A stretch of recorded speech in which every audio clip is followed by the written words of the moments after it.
పాపముతో నింపబడిన కనులు, పాపముతో నింపబడిన మాటలు, పాపముతో నింపబడిన శ్రేష్టాలు, ఇలాంటి క్రియలు కలిగి జీవిస్తున్నారు. ప్రియమైన వారలారా, దేవుని యొక్క పరిశుద్ధ సన్నిధానంలో మన దేశము, మన లోకము దేవునితో నింపబడి ఉన్నది, పాపముతో నింపబడి ఉన్నది. వారి వరుసలేని స్థితి.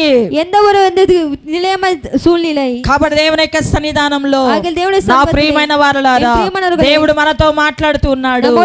మన కాలాలు, అందుకే దేవుడు చెప్తున్నాడు, దినములు చెడ్డవి గనక సమయమును పోనివ్వక సద్వినియోగం పరచుకో. అవును ప్రియులారా, దినములు చెడ్డవిగా ఉన్నాయి, కాలములు చెడ్డవిగా ఉన్నాయి. దేవుని యొక్క పరిశుద్ధ సన్నిధానంలో మనము మన జీవితంలో ఎంతో చక్కగా మనము ప్రభు మీద ఆధారపడి భయభక్తులు కలిగి జీవించాలి. ఎవరు అడుగుతారు? అడగరు, దేవుడు అడుగుతాడు మనల్ని. దేవుడు ఉన్నాడు, ఆయన అడుగుతాడు.